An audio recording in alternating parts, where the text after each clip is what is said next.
When the world has got you down. And Alzheimer's sucks.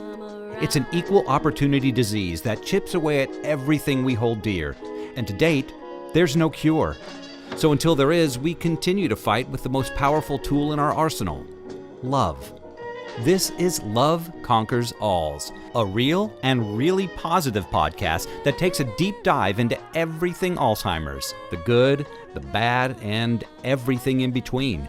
And now, here are your hosts, Susie Singer-Carter and me, Don Priest. Hello, I'm Susie Singer-Carter, and this is Love Conquers Alls. And the beautiful Cassie Cruz, who I am going to miss immensely, is on another job right now. And so my production partner, my best friend, my partner in crime is going to pitch hit for this season. And we're lucky, and his name is Don Priest, and I'd like to welcome him to the show. Thank you. It is an honor to be here on the award-winning Love Conquers Alls, named Best Podcast 2020. Amazing. And I hopefully will not drag it down into the dirt. That is my goal. Right. Because you know if you do. Oh, I'm doomed. So what's going on, Don? How are you? Anything new? Well, no, nothing big, just a change of our future today, just. What do you mean? I don't know, just maybe just a small leadership change. That might change a few things. Did you hear about this? Well, do tell. I believe that, not to date us or anything, but we're going to have a new president as of January 20th of 2021. And I know not everyone may be happy about that, but we are. We're happy about it. We feel, and we're not going to gloat. No, we're just saying, I'm just happy that a change is happening. Yeah. And we have another lovely guest today. He's in Canada, which I love the Canadians. They're funny. They're real. They have a good-looking prime minister. And they have bacon. I mean, what more do you want? Not bacon. No? No. They don't have, no? No, I don't want it. No, you don't, no. So today our guest is Rick Lauber, and Rick is an amazing human who was a caregiver for both of his parents, and we'll get more into that during the show. He's an author. He runs webinars. He is just a hero in the caregiving community. Like so many heroes, and yet yes. Another one. And what I find really, refreshing is that he's of the male persuasion, because a lot of caregiving sometimes falls on the females for some reason. And I love that he's, an advocate and out there and being a man and talking about caregiving, and it's a good model. It is because, you want to show that it is not just on the woman. That needs to change. Rick has published a couple of books. One is the Caregiver's Guide for Canadians, and then the Successful Caregiver's Guide. Cannot wait to hear more about those. But we are really, really curious about why just for Canadians. Yeah, I in particular, I want to know. So let's bring him on. I think we should. I'm excited to introduce Rick Lauber, and here he comes. Hello. There we go. Hey, Rick, nice to see you. Nice to see you too. Nice to be here. Thank you for the welcome. Welcome. For coming. And how is it in Canada? Say it's nice and chilly and brisk and hitting upon. It's chilly this morning. We've got some snowfall. We're expecting about 10 centimeters, which I think is about 3 inches of snow forecast for today. So it's significant. Nice. Yeah, they have weather, Don. It's called weather. Oh, weather. Yeah, they have weather. Sorry, I'm not familiar with that term. Yeah, Rick.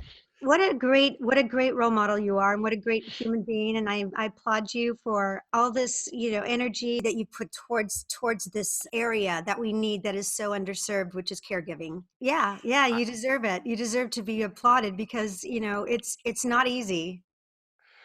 Thank you. I'm flattered. It's an important issue for me. personally and professionally, it's important to a lot of people out there as well. And I'm just trying to do what I can to help them through a And Well, difficult situation. I assume before you became caregivers for your parents, and want to hear a little bit more about that, it was something that was it even in your universe before you were actually kind of placed into the situation? Not at all, Don. And I find that is so much the case with so many people out there. They are not prepared for what might imminently happen. I always looked at my parents as the pictures of good health, and they were, for many many years. But that changed. Dad got Alzheimer's disease. Mom got Parkinson's and leukemia. Those were pretty much at the same time. Wow. So I ended up being a caregiver, a co-caregiver for mhm. both of my parents. Um, And what was the evolution? I mean, at first, was there denial? Was there, how did it evolve into was suddenly you're now a caregiver with no knowledge on how to do it? What was that evolution like? um, I think it, I think it evolved quite suddenly. For us, mom and dad had retired from Edmonton, Alberta to Victoria, British Columbia, which is another province over to our west.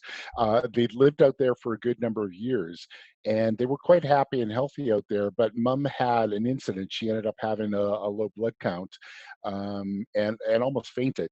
She had to get herself to the hospital and left dad at home. He was showing the beginning signs of memory loss at that time, but there was no other choice. So she had to go to the local hospital to get looked after and tested. And, it wasn't till she was in the hospital that we actually heard, what had happened from a distance. My younger sister was called, and we had to respond very, very quickly. Did the Parkinson's proceed, or that came after? Parkinson's proceeded. That was probably more of an inconvenience for Mhm. mom, rather than anything else.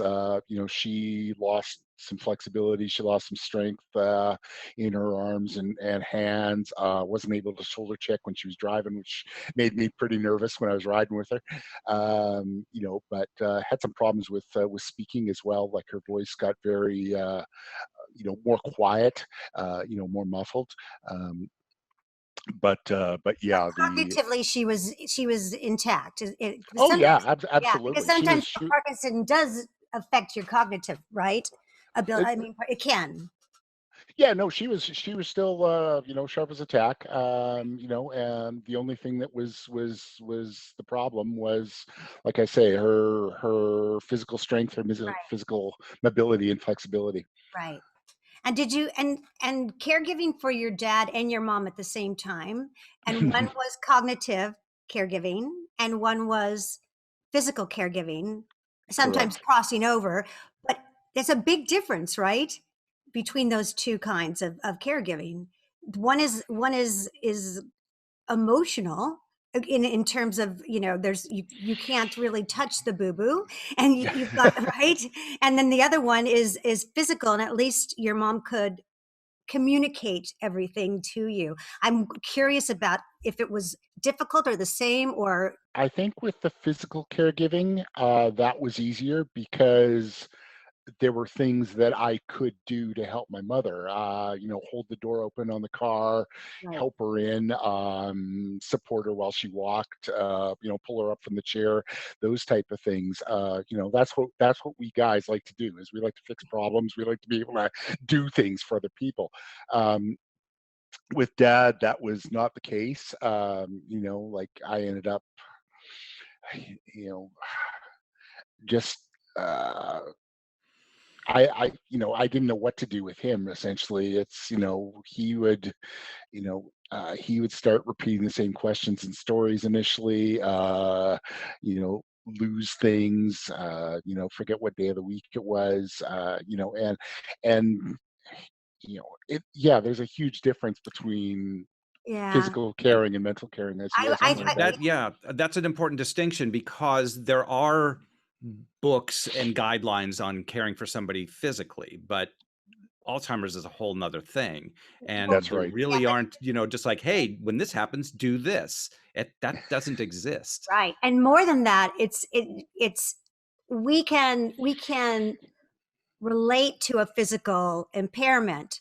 They can, and someone that our loved one can explain to us. They have the wherewithal to explain what is going on.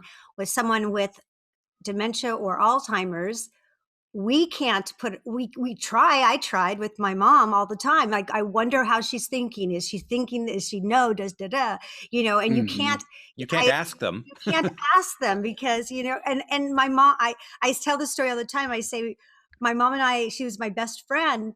And I just, when she was first diagnosed, I was like, I got this. I'm going to talk her out of it. Mom, I got you.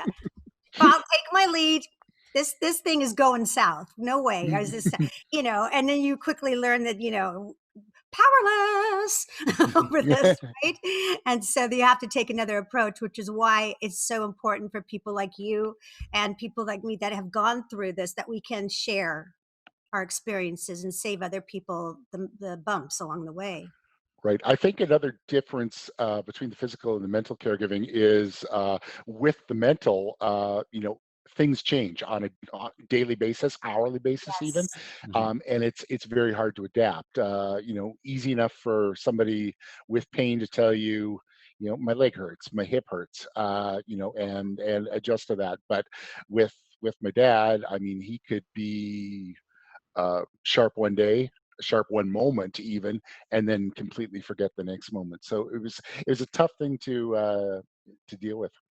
And you know what else I was just thinking, you made me think when you said dad, because I've interviewed quite a few women and men who have been caregivers for their mothers and some for their fathers. But I wonder, you know, what the difference is when you're dealing with a man who is cognitively disappearing, and especially from a certain generation, and is there gender differences in how you have to approach a father as opposed to a mother. And when you're dealing with a father, 'cause my father had dementia and passed. And when you see that once, the guy who was the Superman suddenly Mhm. not be the Superman anymore. Yeah. That's tough. That's really hard, and to accept, and to kind of switch roles, and it's that's difficult. Yeah, one thing I remember, my family always used to like to hike when we were young, and did a lot of family hikes. And Dad was always the one out front. He was always the one going, hell bent, pardon my French, up the mountain path, and leading us, and you know, it was very sad to see how he declined from that. And I can't imagine him tackling a mountain path. I can't imagine him leading the group anymore. But that's what I remember him as. And so when the time came and when things switched, and he became more needy, it was a very tough thing to accept. Yeah. That's got to be hard. I Yes. I was gonna say, I have questions I like to ask because everyone has a different answer, and it's interesting. Is like, as a caregiver, what would you say was the hardest part of it? What would you say is the most challenging, and what would you say is the most rewarding? Let's start with hardest. Hardest. There was a lot that was hard. I think remembering Dad, I think the hardest part was probably losing him twice. In a way, I lost him once when he forgot who I was, and that was a very, very difficult day when he asked me what my name was for the first time. That got easier as he asked me over and over again. But I lost him that time, and then I lost him again when he passed away. Um, I also remember having a lot of difficulty when we moved him into the secured unit, Mhm. where he spent his final years, and I think that was hard for me because I realized that this would be his final stop. There was no turning back. Yeah. Right. Oh, Yeah, let that me is, ask. yeah. Yeah. Go ahead, Suze. No, I was just gonna say, I think that resonates with me as well. and I'm sure Hmm. with a lot of our listeners, it's very difficult to watch them, I say, like, walk out the door backwards, and for some people it's a very long. My mother's had it, she's still with us, and it's going on 15 years now, and it's difficult. It's difficult, and I feel like I've lost her so many times because every stage is another loss, right? Absolutely, Yeah, absolutely, every yeah. stage, and I think, oh, that's it. It can't get worse than this, and then somehow it does, and then Yeah. And that said, what were the most rewarding moments? Where did you find joy? Where did you find the light? Um, I like the term joy, joys of caregiving. I use that. There are a lot of hidden joys, a lot of hidden benefits with caregiving. For me, I recall finding immense satisfaction with being able to take care of both my parents to the best of my ability, and actually know that I was being of help. Um, I became more self-confident. I learned what I could do and what I was capable of doing in a difficult situation. I became more organized. Uh, you know, I became a better writer, I think, in the grand scheme of things. isn't that awesome? Because I don't think people realize how rewarding it is to be able to serve other people. I didn't know that either until I dove into it, and it Mhm. probably is the most rewarding thing you can do is to be of service to somebody else, and it takes, it does give you self-confidence, it does give you a sense of such fulfillment, I think. Yeah, absolutely. I mean, I've always liked to be of help to others, where and when I can. Helping mom and dad was never on my radar, but I'm glad I was able to step forward and do what I could for them. Like, I don't know if you know Lisa Gibbons. She's Uh, a yep, journalist. She was a yep. guest on our show, and Lisa said the greatest thing. She goes, nobody grows up dreaming of becoming a caregiver. Oh, when I grow up, I'm going to be my mom's caregiver. Yay! She's like, there's no caregiver Barbie, and it's so true. And so we're not really accustomed to taking that on. It almost, it's such a problem systemically. It's not part of our culture. It is in some No, other cultures there that the kids are caring for the grandparents, or it's just kind of part of in the Latin community. I know it's a very big part of their culture, but it really isn't. It's not taught. It's not part of our norm, so to speak. no, no. And baby boomers, like, we, don't want to talk about the O word, right? Yeah, yeah. I sense, Rick, that you're a very empathetic person, which is a great quality. But when you're caregiving, sometimes that can make it a lot more difficult when you're feeling everything they're feeling, as opposed to somebody. That's why it's easier for somebody who's detached to caregive. They're not, in that world. How did that impact the way you dealt with your parents? Good Or did it? question. Very good question. Good observation too. Thank you. I think between my sisters and I, we worked, fairly cohesively together as a team.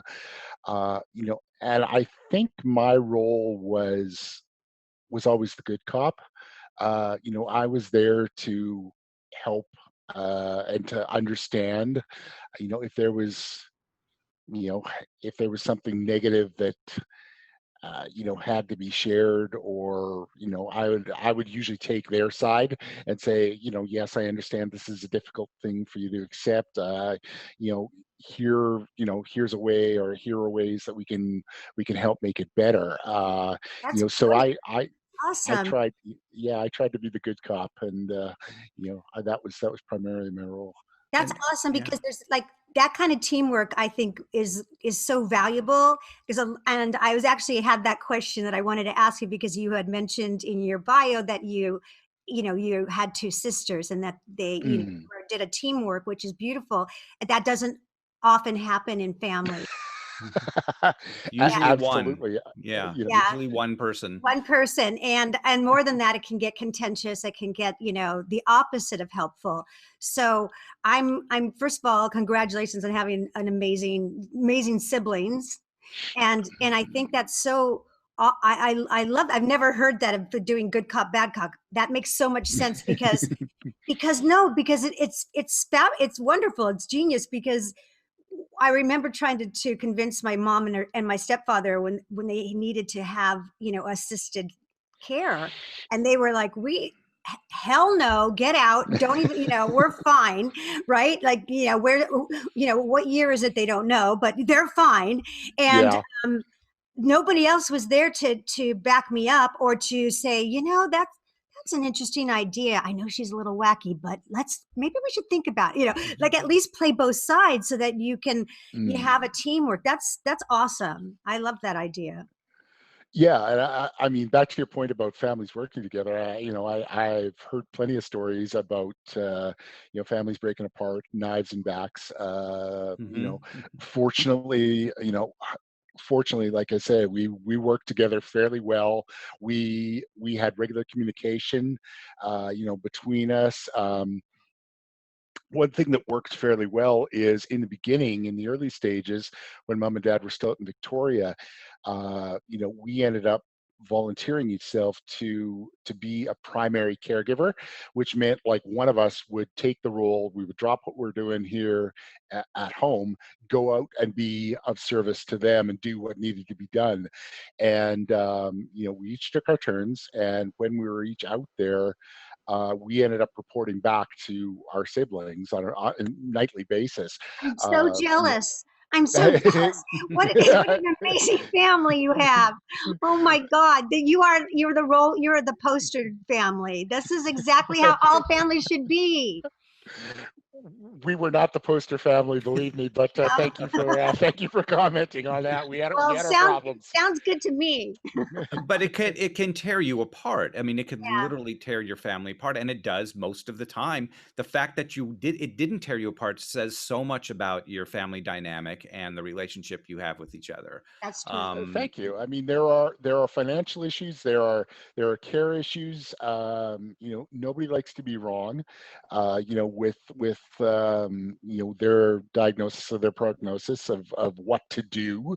We want to be right, and I think we want to be right with regards to what our parents want. Who's the best choice of that? Our mhm. parents know what they want, and basically we should be listening to them and going from there. It just, yeah, it's really unfortunate that families break apart. And at some point, you have to switch roles where you step in and become the parent for your Yep. parents. That's what we do. And that's on us to be able to learn how to accept that and to embrace it. Because when you embrace it, that's when it becomes rewarding. And it can, if you can look at it that way. I remember my mom when she lived with me for a year, and I remember her, and it was hard. That was such a hard year. And I remember I was going to a meeting, and she was looking over the balcony. I lived in a loft, and she was waving goodbye to me, and I had a caregiver with us as well. And I had this sense of peace that that she was safe. Mm. And I realized that at that moment I became mommy. Yeah, and I felt good though. It felt good. It was the shift in my thinking, and and it was what I needed at the time. Yeah, Adult kids are not always prepared to become the adults in the relationship, though. Tables get turned, and we're not always ready or prepared, for that role. You know, as a kid, I mean, I remember, I'm used to listening to mom and dad and following their lead, and all of a sudden things changed in a big way. And I had to start making decisions and giving directions, and that wasn't easy. it's No. not. Did they ever live with you at any point, or? Not directly with us. When we moved them back from Victoria, initially their first stop was an independent seniors apartment Mhm. where they had their own apartment. It was communal living. They had communal dining downstairs. They had a great room where, they had activities and speakers and a games room and that type of thing. Mom died during that time. We had to move dad again twice. The first stop for him was more of a advanced care for Alzheimer's, where more care was available. Then the next stop after that was a secured unit, where he eventually passed away. So yeah, fortunately, I can say they did not live under we did not live under the same roof at that time. Whole lot of issues. That's very Whole difficult. Yeah, Very big difficult. big Yeah. kettle of fish there. Totally. Like, so I also read that you say that, caregiving impacts a person in 4 different ways: physically, emotionally, Right. fiscally, and mentally. Um, can you extrapolate on that a little bit? Sure. Physically, let me start with that. Easy enough for a caregiver to lose a lot of sleep. That primarily is, stems from increased stress, I believe. Caregivers have to be they're running nonstop, and their mind is always going as well. So it's tough to shut that down. So the result is, you can go to bed at 10 o'clock at night or whenever, but you may end up lying awake for hours on end out of worry, or you're thinking your phone's going to ring in the middle of the night with an emergency call. Um, so lack of sleep is one. Poor nutrition is another big problem for caregivers. You know, they may be rushing out the door in the morning and think that a stale muffin from Tim Hortons or the donut at the coffee shop is a breakfast, and it's not. You need that full meal to give you fuels for the day. Um, you know, uh, caregivers need strength, I think, uh, to deal with like lifting and transferring, if that ever comes up. And we're not always capable of doing that. I mean, that's an art in itself. That's why professionals, are trained in doing that type of thing. And for me, I did not have any of that, personal or professional caregiving experience. So I didn't know how to properly lift dad lift him from the bed. I just put out my hand and dragged him up, and that was probably not the right thing to do. So a lot of strain potentially on my back, on my muscles. So that can lead to injury on both parts. Emotionally, caregivers, are faced with watching a loved one decline. That can be either sudden or that can be very slow. In my case, I watched dad decline, and there was absolutely nothing I could do. I had to just watch from the sidelines. No cure for Alzheimer's, not yet. We had him briefly on Aricept, Mhm. which is supposed to slow the condition or slow the symptoms. Mhm. More so in the early stages. I suspect we got him started on that too late, so we didn't actually see anything, any results from that.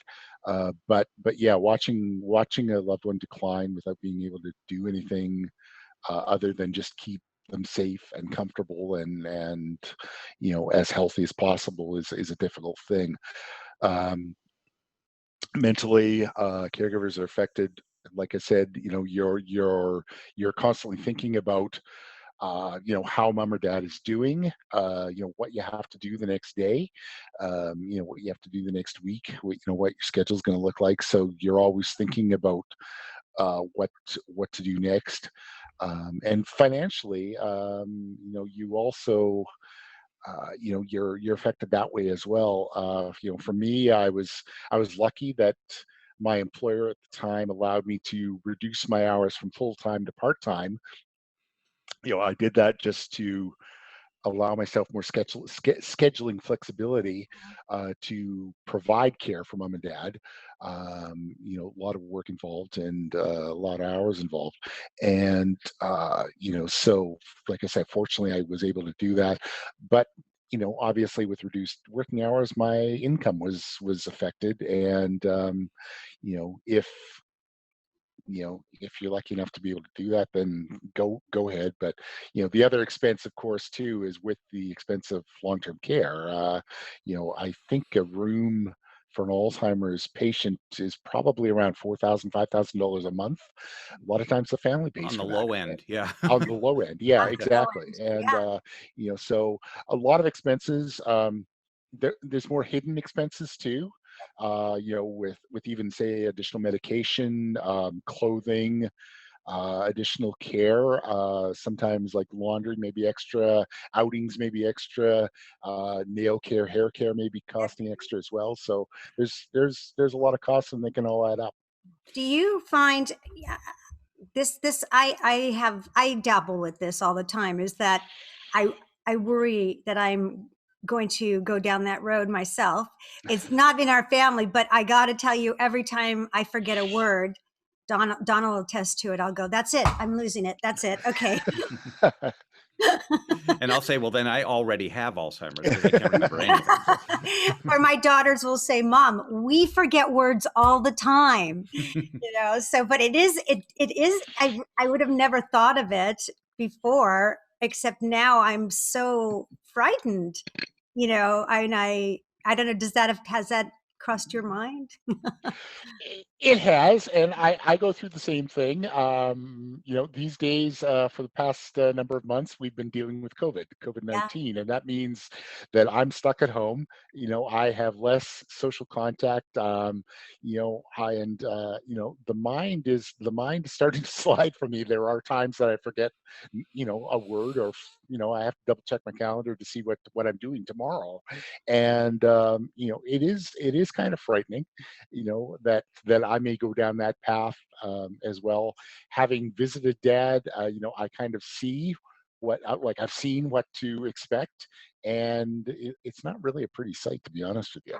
No, Yeah. no, this needs to be dealt with. We have to deal with this, and I think we're getting close.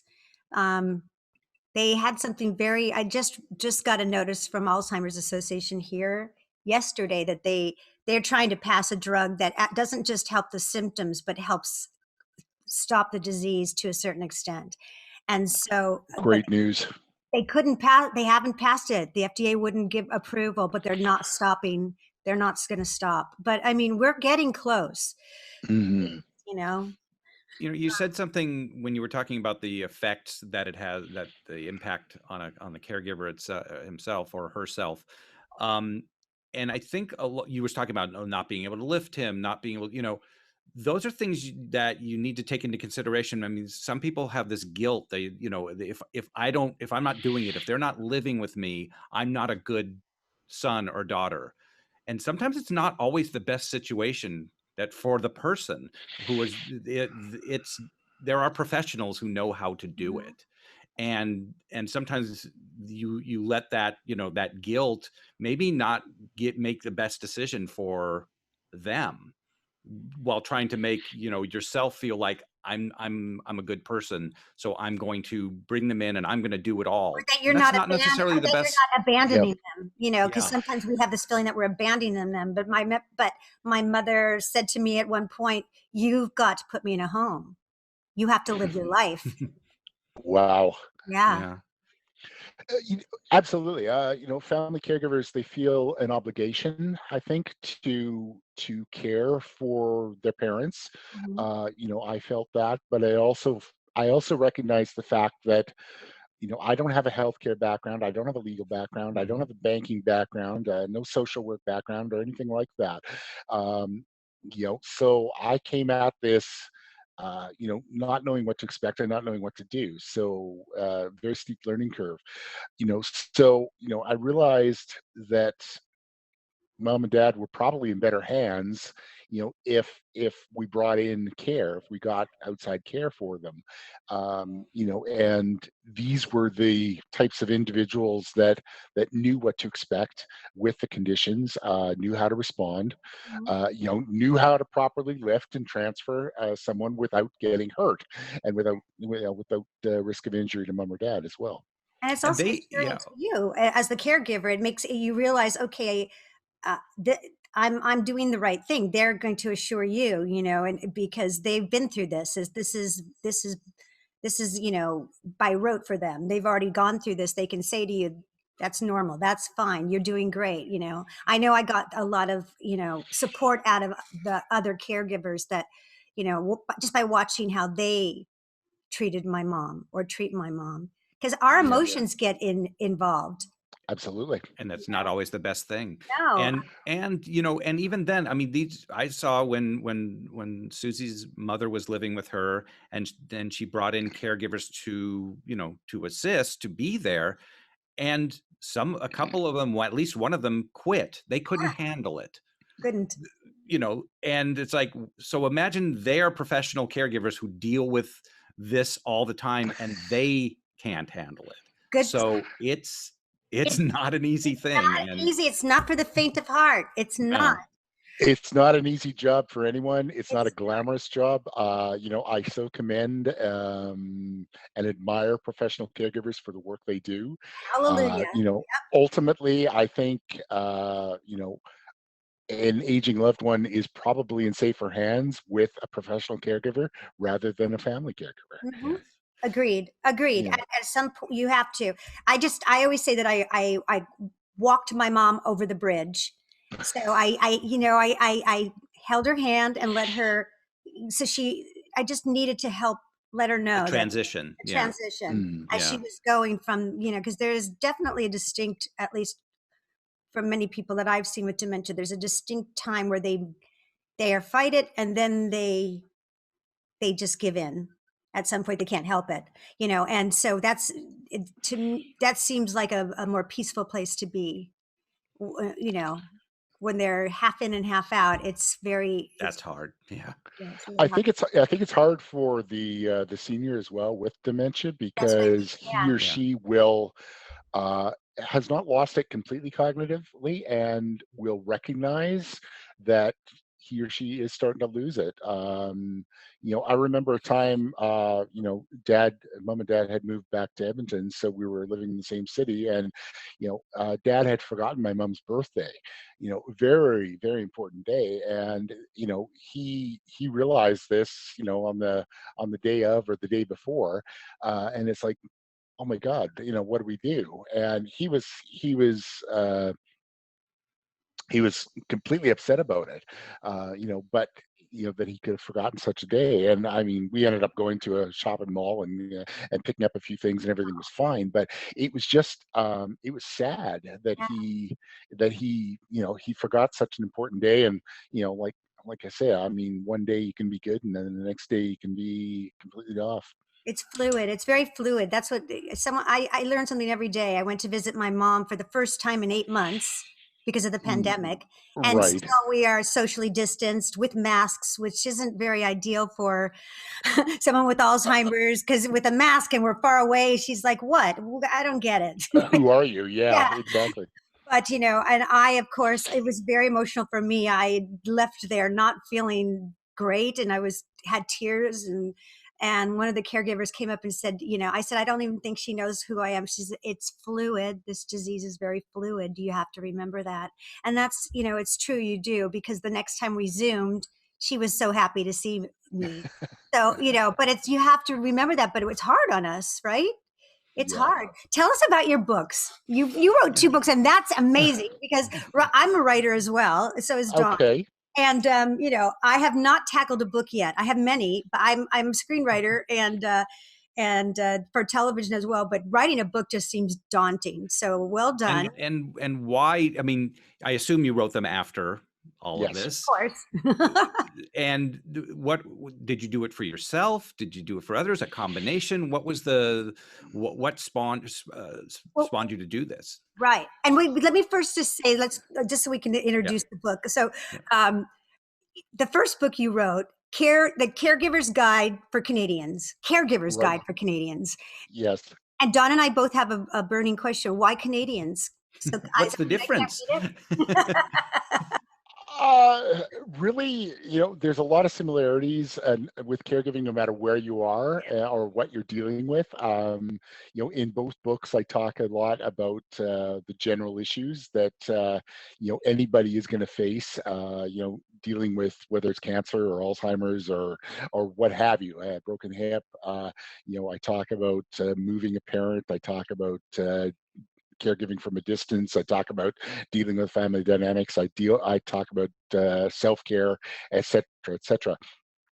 Uh, with both books, I have included a separate chapter of website resources, which makes it specific to the country. Caregivers Guide for Canadians. I deal with the local, the provincial, the national.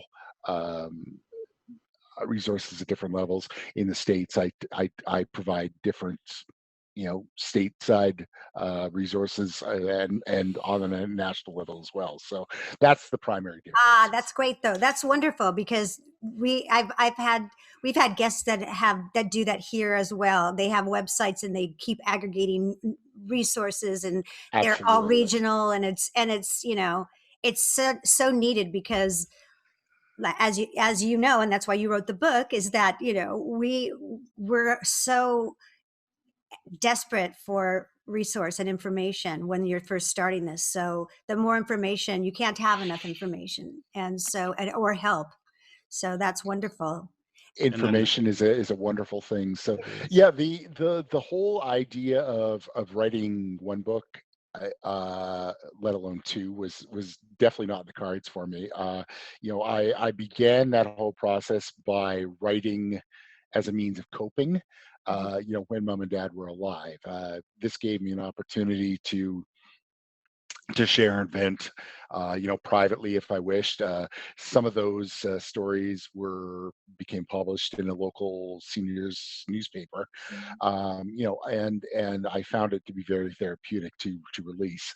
I continued to write years after mom and dad died. I had all this, ammunition basically, and I kept thinking to myself, like, is there something I can do with this? I'm not the only one that's going to go through this, not the only one that's ever going to go through being a caregiver. How can I help? And so the idea of a book, popped into my mind, and so that was a learning process in itself. Where I had to find a publisher, contact a publisher, pitch a publisher, negotiate a contract, actually physically write the first book, work with an editor, then all that, and the first book led to the second book, and it's been, it's been a ride. Wow. The second book being the Successful Caregiver's Guide, and That's correct. Yeah, it's that's available, that's the sister book right? for American caregivers. That one's available at Barnes and Noble bookstores or Amazon.com. The other one is available at Amazon.ca or Chapters or Indigo bookstores.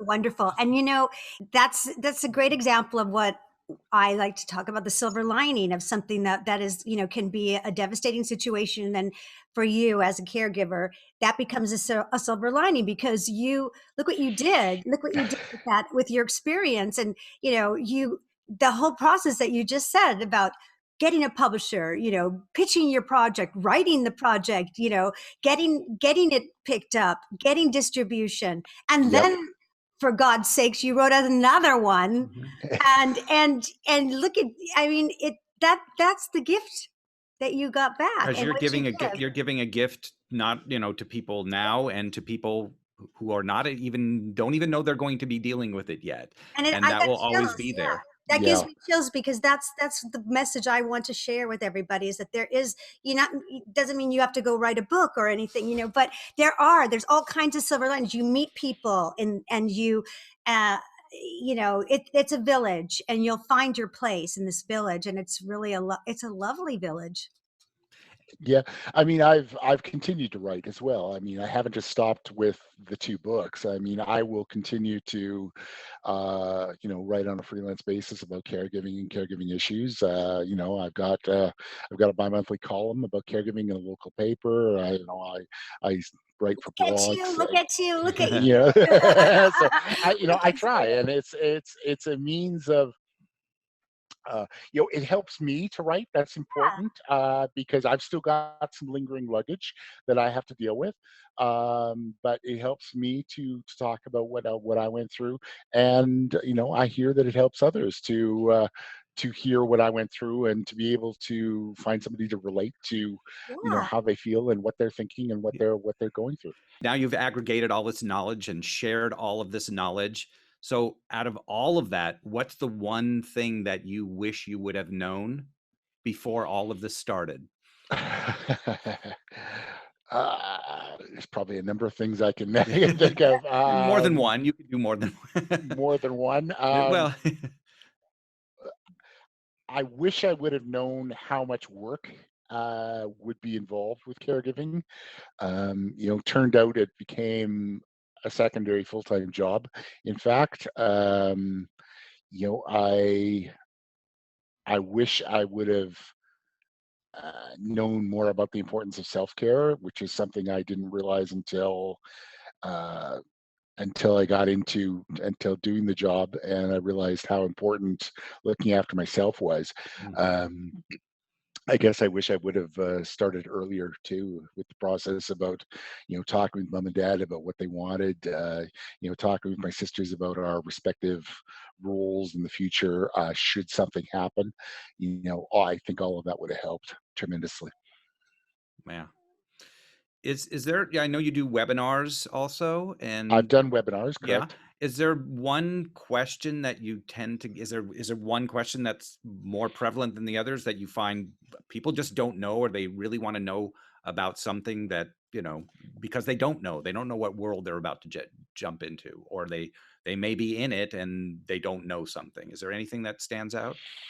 Hmm. I think the common question, or a question I hear a lot, no matter where I am or what I'm doing, is where can I find help? I'm convinced that there is help out there, uh, you know, at different levels, and it's a matter of, finding that help. It's a matter of knowing where to look, and knowing how to ask, and being able to ask as well, to be able to, uh, you know, uh, hmm, yeah, yeah, being able to ask, being able to release those strings, to say, yeah, I need help. No, I mean, And that is it's so important. That's the whole thing about caregiving, is that we don't know that we don't have to do it, and we shouldn't do it all by Right. ourselves, because, you know, caregiving affects caregivers' health far more than, often the person that they're caring for. Very much so. And so it becomes, it's a real liability to your own life. And none of our parents, I don't think, at least the good parents, don't want that for us. And and so we need to balance. You have to balance, and you need to delegate, and you need help. You can't do it alone. No, I mean, I don't pity the single children out there who end up having no support system, with other siblings. They end up having to do it all themselves primarily.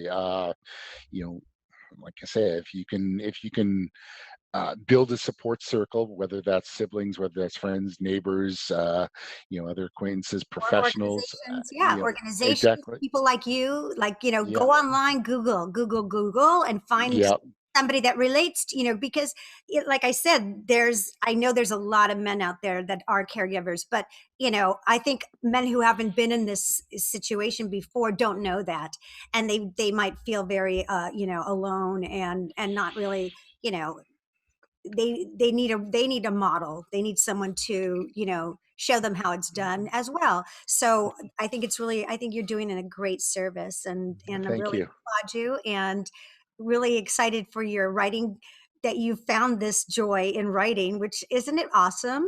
It's fantastic. Yeah. It's being, it's a means to share and to teach and to help is the way I look at it. Yeah, it's so great, and all you need is your brain and a typewriter. Back in the olden days, Yeah, the old typewriter. She got gams over there. The corrector type, the yellow Yeah. ribbon that A little Let me white. get my liquid paper. There you go. Yeah, see? All right. Journalism. It's all about it. Anyway, is there anything we didn't touch that you wanted to talk about, Rick? Anything? I think the preparing for caring is a big thing. People do not want to, you know, discuss difficult subjects like getting older, becoming sick, eventually passing away. These are difficult subjects, undoubtedly, but they need to be discussed. And, realistically, we're all going to get old. We're all going down the same path. And, yeah, yeah. It helps to know, it helps to accept that, it helps to know, um, what you can do and what you will be doing, I guess, with your particular role.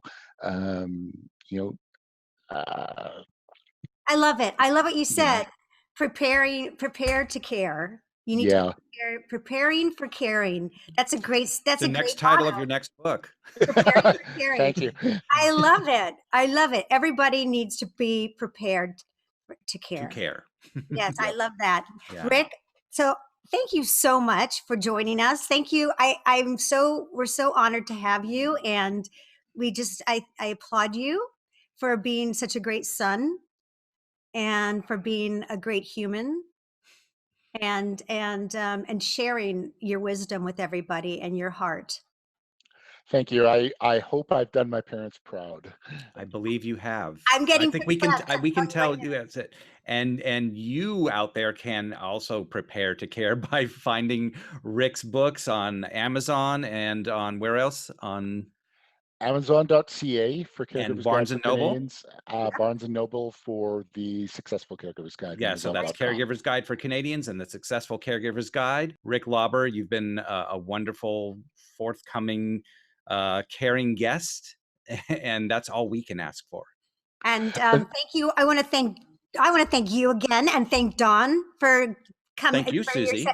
For coming in. And I want to thank everyone out there who's been supporting us. And now we're in our second season.